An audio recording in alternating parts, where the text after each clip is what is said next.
గడిచిన 30 ఏళ్లలో ఏ రోజన్నా సరే అక్కడ స్థానిక సంస్థల ఎన్నికలు జరిగినాయి? అసలు ఏకగ్రీవాలే కదా. ఈ రోజు వైఎస్ఆర్సీపీ పార్టీ నాయకులు మాట్లాడుతున్నట్లు నిన్న జగన్మోహన్ రెడ్డి గారు చేసిన ట్వీట్ ప్రకారము ఇది అప్రజాస్వామ్యం అంటున్నారు. మేడం, ఎప్పుడు కనీసం ఎదుటి వ్యక్తి నామినేషన్ కూడా వేసిన దాఖలే 30 ఏళ్లలో. కానీ ఈసారి జరిగిన ఎన్నికల్లో 11 మంది నామినేషన్లు దాఖలు చేశారు. ఇది అప్రజాస్వామ్యం ఎట్లా అవుద్ది? అంటే నామినేషన్లు దాఖలు చేయటం అప్రజాస్వామ్యమా?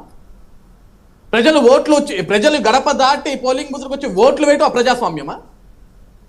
పోలీస్ అధికారులు ఎంతో పటిష్టతగా అక్కడ అందరినీ కూడా అల్లరి మూకలందరినీ చెదరగొట్టి ప్రజలందరినీ స్వేచ్ఛా స్వతంత్రంగా ఓట్లు వేయించడం అప్రజాస్వామ్యమా? ఏది అప్రజాస్వామ్యం?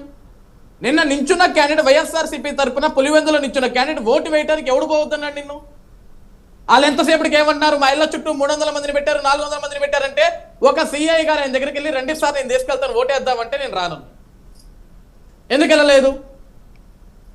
ఈరోజు నీకు అంటే వాళ్ళకి అలవాటు ఏంటంటే శ్రీదేవి గారు అక్కడ అసలు మనకి జరిగితే ఏకగ్రీవ ఎలక్షన్లు జరగాల, ఇలా ప్రజలు వచ్చి ఓట్లు వేయటం ఏంటి? ఇది మా సంస్కృతిలో లేదు కదా.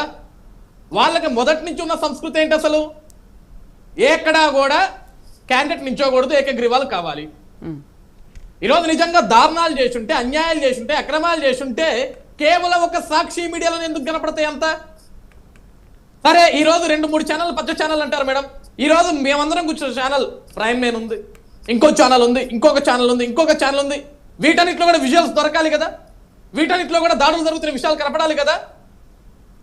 ఇవేమి లేవు కదా, ఇవేమన్నా ఎందుకు కనపడట్లేదు? 30 ఏళ్ళగా అక్కడ కనీసం పోటీ చేసే అవకాశం కల్పించకుండా ఈ రోజు పోటీ చేసి ప్రజలు స్వచ్ఛందంగా వచ్చి ఓట్లు వేస్తుంటే దాన్ని జీర్ణించుకోలేకపోతున్నారు వీళ్ళు, దాన్ని ఒప్పుకోలేకపోతున్నారు వీళ్ళు. 30 ఏళ్ళగా ప్రజలు ఓట్లు వేయడానికి బయటికి రాలేదంటే వాళ్ళు ఎంత భయపెట్టినట్లు. 30 ఏళ్ల తర్వాత ఈ రోజు గడప దాటి బయటకు వచ్చి ఓట్లు వేశారంటే నిజమైన స్వాతంత్రాన్ని పులివెందుల ప్రజలు నిన్న చూశారు. నిజంగా అక్కడ దారుణాలు జరుగుంటే 80% పోలింగ్ జరిగేదా? నిజంగా అక్కడ దారుణాలు జరుగుంటే 76% పోలింగ్ జరిగేదా? అసలంతా ఘోరాలు జరిగితే పోలీసులు ఓట్లు వేయకుండా అడ్డుకుంటే నిజంగా వీళ్ళు అన్నట్లు టీడీపీ గుండాలు, పచ్చ గుండాలు ఏదైతే మాట్లాడుతున్నారో వీళ్ళు నిజంగా నిర్వహించాలని చూస్తే అసలు పోలింగ్ బూత్లు ఉండేటివా? చిన్నప్రెడ్డి గారు మ్యూట్ లో ఉన్నారు.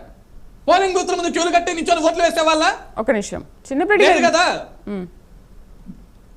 ఇప్పుడు మీరు చూపించి ఇది సాక్షిలో వచ్చినాదని అంటున్నారు కదా, మీరు చూపించినటువంటి విజువల్స్ లో, ఇప్పుడు లైవ్ లో చూపిస్తున్నటువంటి విజువల్స్ లో మంత్రి గారు ఎందుకు వచ్చారు, మంత్రి గారు వచ్చేటటువంటి హక్కు కానీ అవసరం కానీ అక్కడ ఉందా? ఒకటి చెప్పానండి, టీడీపీ వాళ్ళని అసలే అవకాశం ఉందా? ఎలక్షన్ రోజు పక్క నియోజకవర్గ వాళ్ళు రాకూడదు, అక్కడికి వచ్చాడు బూత్లోకి ఎందుకు పోవాలండి? దాని గురించి మాట్లాడు. అదిగో సాక్షిలో వచ్చేది కాదు, ప్రైమ్ లైన్ లో వచ్చేదానికి సమాధానం చెప్పు. అదిగో సిఐ గారు కాల్చి పారేస్తా కొడకల్లారన్నటువంటి విజువల్ అక్కడికే వస్తున్నా చెప్తా, ఆ సమాధానం కూడా చెప్తా మీకు. వినండి, ఆ సమాధానం కూడా చెప్తా. సిఐ గారు కాల్చి పారేస్తా కొడకల్లారని ఎందుకు అన్నాడు? ఏ తరుణంలో అన్నాడు? అక్కడ తాగేసి ఇష్టానుసారంగా రెచ్చగొట్టే వ్యాఖ్యలు చేసి జరిగే ఎన్నికలు ప్రశాంతంగా జరగనివ్వకుండా చేసి జగన్మోహన్ రెడ్డి కళ్ళల్లో ఆనందం చూడాలని చెప్పేసి అక్కడున్న వైసీపీ మూకలు కావాల్సుకొని రెచ్చగొడుతుంటే ఒక పక్క పోలీస్ అధికారులు ఇది కరెక్ట్ అయిన పద్ధతి కాదు, ఎన్నికలు జరుగుతున్నాయి, ప్రజలు భయభ్రాంతులకు గురి చేస్తే సరైన పద్ధతి కాదు, ఎన్నికలు సజావుగా సాగనివ్వని మాట్లాడుతుంటే అదే పోలీస్ అధికారులు అడ్డం పెట్టుకొని వాళ్ళు అడ్డుకొని వాళ్ళు ఇష్టానుసారంగా బూతులు తిడుతుంటే అధికారులు బూతులు తిట్టుకునేదానికి అక్కడ ఉంది. మేడం, నిన్న ఏ సతీష్ రెడ్డి గురించి అయితే మాట్లాడుతున్నా అదే సతీష్ రెడ్డి నిన్న మీడియా ముందు ఏమంటాడు విన్నారా మేడం? ఐఏఎస్ ఐపీఎస్ వెదవల్లారా అని మాట్లాడు. ఐఏఎస్ ఐపీఎస్ పెట్టుకుని వెదవల్లారా అని మాట్లాడతారా మీరు? అంటే ఎంతో కడుపు మంట మీకు. ఈ ప్రజాస్వామ్యంలో ప్రజలు వచ్చి ఓట్లు వేస్తే దాన్ని తట్టుకోలేరా మీరు? అంటే పులివెందుల్లో ఎక్కడా కూడా ఎన్నికలు జరగకూడదా? ఏకగ్రీవాలు అవ్వాలా మీకు? మంత్రి ఎందుకు వచ్చాడు, మంత్రి ఎందుకు వచ్చాడంటే అక్కడ ఉన్న ఎమ్మెల్యేలు ఎందుకు వచ్చారు? ఎమ్మెల్యేలకు ఏం సంబంధం? ఎమ్మెల్యేలు పోటీ చేస్తున్నారు అక్కడ. పోలింగ్ బూత్లకి వెళ్ళి ఎవడెవడు గొడవ చేశాడు? టీడీపీ ఎదుట్లు కాళ్ళు పట్టుకుని లాక్కొచ్చి కొడతారు అక్కడ. 30 ఏళ్ల తర్వాత ఎన్నికలు జరుగుతున్న సంతోషపడాలి చిన్నప్పరెడ్డి గారు.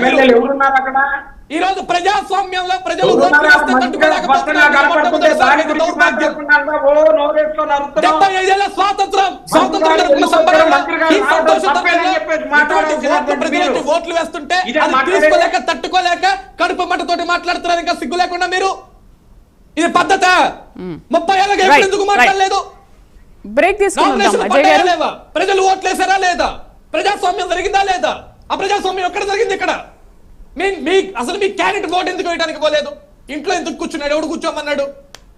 క్యాండిడేట్ ఎక్కడ ఉండాలా? మాట్లాడితే ఈ రోజు అంతమంది ప్రజల్ని రానివ్వకుండా చేశారంటే 86% అజయ్ గారు చిన్నరెడ్డి గారు బ్రేక్ తీసుకొని వద్దాము. సో నిన్న జగన్ కూడా ట్వీట్ చేశారు, ఇది అప్రజాస్వామిక ఎన్నిక, రౌడీల రాజ్యం నడుస్తోంది ఈ కూటమి ప్రభుత్వంలో.